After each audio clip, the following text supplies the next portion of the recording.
Hello friends, welcome back to my channel. तो बढ़ते हैं इस सीरीज के 12th एपिसोड की तरफ। एपिसोड के स्टार्ट में हमें ये किंग को दिखाया जाता है जो हमेशा की तरह अपने काम में काफी ज्यादा बिजी है। वही जूकेन भी उसके पास आया। जिस तरह धड़ाधड़ वो बिजनेस कॉल दे रही थी, यहाँ जूकेन उससे पूछने लगा कि तुम रेस्ट भी करती हो या सारा दिन ऐसे ही गुजर जाता है। एंड ये बोली कि अगर मैं रेस्ट करने पर आ जाऊँ तो कंपनी में बाकी सबका क्या हाल होगा, और वैसे भी मुझे इस बिजी रूटीन की आदत हो गई है। जूकेन पूछने लगे कि क्या तुमने एक्सट्रीम स्पोर्ट्स छोड़ दिया जो तुम यूनिवर्सिटी टाइम में खेला करती थी। ये बोली मेरी इस बिजी लाइफ में स्पोर्ट्स के लिए टाइम ही नहीं, मुझे तो याद भी नहीं कि मैंने आखिरी बार कब खेला था। इस पर जूकेन उसे मजीद कॉल्स लेने नहीं देता और जबरदस्ती उसका हाथ पकड़कर सी साइड पर ले आया। कहने लगा मैं चाहता हूँ तुम यहाँ अपने सारे काम भूलकर वही ये किंग बन जाओ जो तुम यूनिवर्सिटी में हुआ करती थी।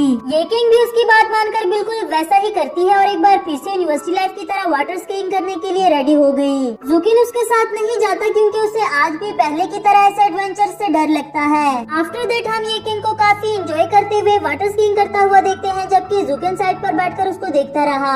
जूकेन ने उसे यहाँ लाकर नैन्सिंग की बातों को फॉलो किया। अब देखते हैं कि उसका ये आइडिया कितना काम का है। ये किंग उसे यहाँ पर लाने के लिए थैंक यू करती है। इसके बाद वो बंजी जंप करने वाली थी, जिस पर जूकेन बोला कि मैं भी तुम्हारे साथ जंप करना चाहता हूँ। हालांकि उसे ऐसी चीजों से डर लगता है, ये बात ये किंग भी अच्छे से जानती थी। उसको मना भी किया लेकिन जूकेन तो जिद पर ही अड़ गया। अब वो जंप करने के लिए आ तो गया लेकिन अभी भी उसका डर खत्म नहीं हुआ। ऊपर से ये किंग भी उसे डरा डरा कर रोकना चाहती थी, पर उसे लड़की को इम्प्रेस भी तो करना था। फाइनली जंप भी कर दिया है और जैसे ही जंप किया साथ ही बेहोश हो जाता है। फिर उसे ऊपर उठाते हैं। ये किंग उसे होश में लाने की कोशिश कर रही थी मगर उसे हॉस्पिटल ही ले जाना पड़ा।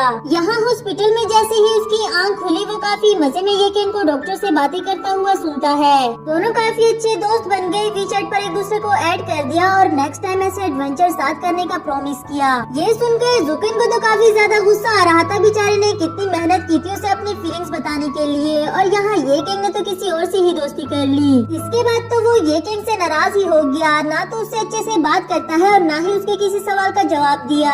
सीन शिफ्ट होकर नैन्सिंग पर आता है जो फाइनली अपने घर आ गई क्योंकि उनकी लाइट बगैर किसी इलेक्ट्रिशियन के ठीक हो गई। बिकॉज ये सब कुछ जुआन ने ही तो किया था। सोच रही थी उसने आइडिया तो दे दिया मगर समझ नहीं आ रही हम दोनों के बारे में किस तरह की स्टोरी लिखूं। वही जुआन का भी मैसेज आया जो कि नोवेल के प्रोग्रेस के बारे में पूछ रहा था। एंड नैन्सिंग फौरन से जाकर देखने लगी कि कहीं उसने मुझ पर नजर तो नहीं रखी हुई। उससे बताने लगी कि अभी तक तो मैंने कुछ नहीं लिखा लेकिन लिखने के लिए बैठ रही हूँ।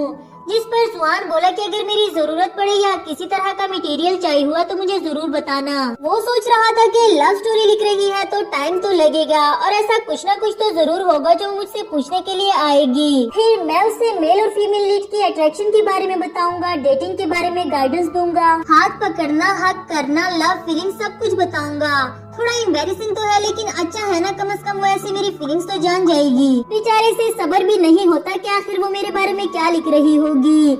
मैसेज करके पूछने ही वाला था मगर खुद को ये सोचते हुए रोक दिया कि कहीं उसे मेरी इंटेंशंस ना पता चल जाए। नेक्स्ट मॉर्निंग उन दोनों के ऑफिस जाने के बाद चोरी छुपे उसके रूम में आता है। कहने लगा मैंने खुद से वादा किया था कि नहीं पूछूंगा, ये थोड़ी ना कहा था कि देखूंगा भी नहीं। मजे से बैठकर नोवेल पढ़ने लगा मगर उसे क्या पता था कि नैन्सिंग ने उसे हीरो बनाने के बजाय डेविल ही बना दिया।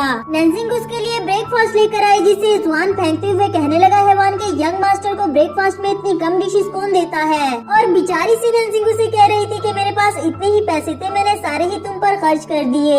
और तो और उसने अपने नोवेल को भी माय डेमोनिक नेबरहुड का नाम दिया था। ये पढ़ने के बाद बेचारे जुआन का तो दिल ही टूट गया कि मैं उसके लिए कैसी फीलिंग्स रखता हूँ और वो मेरे बारे में क्या सोचती है। इस वक्त तो उसका दिल किया कि इसका लैपटॉप ही उठाकर फेंक दूं, लेकिन नहीं, नैन्सिंग उसका प्यार है। उस पर गुस्सा करने के बजाय उसकी हेल्प करने का डिसाइड किया। खुद ही बैठकर उसके लिए नोवेल लिखने लगा जिसमें एक दिन वो अचानक से टेलीपोर्ट होकर आ गया और इस दुनिया के बारे में उसको कुछ भी नहीं पता। नैन्सिंग बहुत ज्यादा खुश थी, उससे काफी ज्यादा हैंडसम लग रहा था। फिर किस करके उसे उठाने की कोशिश करती है जिस पर जुआन उसे रोकते हुए कहने लगा तुम एक लड़की हो, तुम्हें मुझसे डिस्टेंस रखना चाहिए। जबकि नैन्सिंग तो उसे अपने हाथों से खिलाना चाह रही थी। उसे कहती है कि मैंने तुम्हारी जैसा हैंडसम लड़का कभी भी नहीं देखा। एंड जुआन बोला लड़कियों को इतना फ्लर्टी नहीं होना चाहिए वरना उनसे कोई शादी भी नहीं करता। नैन्सिंग तो उस पर चिपक ही गई कि मैं मैं सिर्फ तुमसे शादी करूंगी वरना तो किसी से नहीं करूंगी, और अगर तुमने भी किसी और से शादी की तो मैं अपनी जान ले लूंगी। अब यंग मास्टर जुआन स्टोरी का हीरो है, इतना जालिम भी तो नहीं होगा ना कि उसे मरने ही दे दे, इसलिए शादी करने के लिए हाँ कर दी। यहाँ जुआन अपना नॉवल नैन्जिंग को पढ़ा रहा था, जिस पर वो कहने लगी कितना बकवास नॉवल लिखा है, तुम्हें किसने कहा कि मैं तुमसे शादी करने के लिए मर रही हूँ। जुआन बोला मैं सिर्फ तुम्हें बेसिक चीजें बता रहा हूँ, अगर तुम्हें नॉवल लिखना ही है तो इस तरह का लिखो ना। नैन्जिंग बेयर को देखकर बताने लगी कि मेरे माइंड में इसका इमेज जिस तरह का होगा मैं ऑब्वियसली उसी तरह लिखूंगी। तुम्हें पता है इसने मुझे कितना डरा दिया था, मेरे ख्वाब में आकर मेरी मॉम को किडनैप किया, मेरे घर में घुसा और मेरे बेड पर सो गया था। जबकि जुआन बोला तुम अपने बारे में भूल गई, जब मैं बेहोश था तो तुम किस तरह की डर्टी लैंग्वेज यूज कर रही थी, मैंने तो तुम्हें कुछ कहा भी नहीं। अगर तुम मेरा बताया हुआ नॉवल नहीं लिखोगी तो फिर तुम्हें लिखने की जरूरत ही नहीं। इस बात को लेकर इन दोनों में लड़ाई शुरू हो जाती है। इसके बाद जुआन उससे पूछने लगा कि तुमने कौन सा नॉवल लिखा है, जरा मुझे दिखाओ तो सही। इधर नैन्जिंग सोचने लगी कि अगर इसे मेरा नॉवल पता चल गया तो फिर तो पक्का ये मुझे मार डालेगा। जान छुड़ाकर वहाँ से भागते हुए कहने लगी कि मैंने अभी तक कुछ भी नहीं लिखा क्योंकि मैं बिजी थी।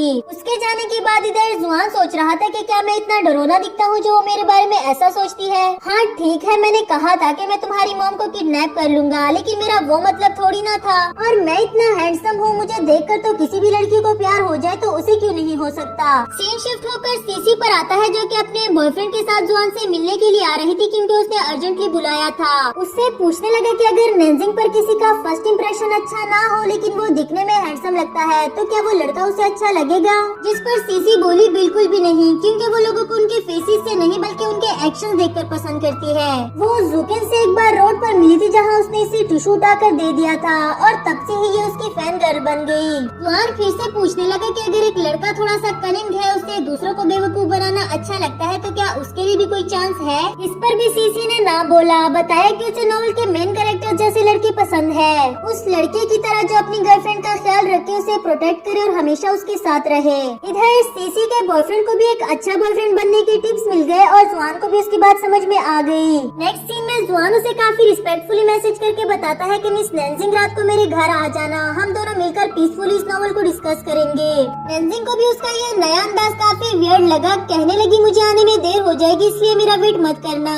जिस पर जुआन बोला कोई बात नहीं, मैं तुम पर गुस्सा किए बगैर तुम्हारा वेट कर सकता हूँ। यहाँ जुकिन ये किंग से मिलने के लिए आता है और उसके ऑफिस में जाकर देखा कि वही डॉक्टर उससे मिलने के लिए आया था जिससे हॉस्पिटल में उसकी दोस्ती हुई थी। बेचारे जुकिन को तो काफी ज्यादा बुरा लगा, सोचने लगा कि एक से जान छुड़ाई ही थी कि अब दूसरा मिल गया। यहाँ तक कि ये किंग ने उसके साथ एडवेंचर्स भी प्लान कर लिए और जुकिन उसे चाहकर भी नहीं रोक सकता। बाहर जाकर एक केबिन में बैठते हुए चुपके से इन दोनों पर नजर रखने लगा। नेक्स्ट सीन में ये किंग उस डॉक्टर के साथ एक एडवेंचर पर जाती है जो कि काफी ब्रेवली उसने अचीव कर लिया था। इस पर वो डॉक्टर भी इसे अप्रिशिएट करता है और साथ ही बताने लगा कि मुझे लगता है जुकिन तुम में इंटरेस्टेड है। उसे जंप से डर लगता है लेकिन फिर भी उसने तुम्हारे लिए काफी ब्रेवली जंप किया। ये किंग बोली कि ऐसा कभी भी नहीं हो सकता क्योंकि हमने एक साथ इतने साल गुजारे पर उसने कभी भी काम के अलावा और कोई बात नहीं की। और दूसरी बात ये कि वो बहुत स्ट्रेट फॉरवर्ड है, अगर ऐसा कुछ होता तो वो मुझे जरूर बता देता।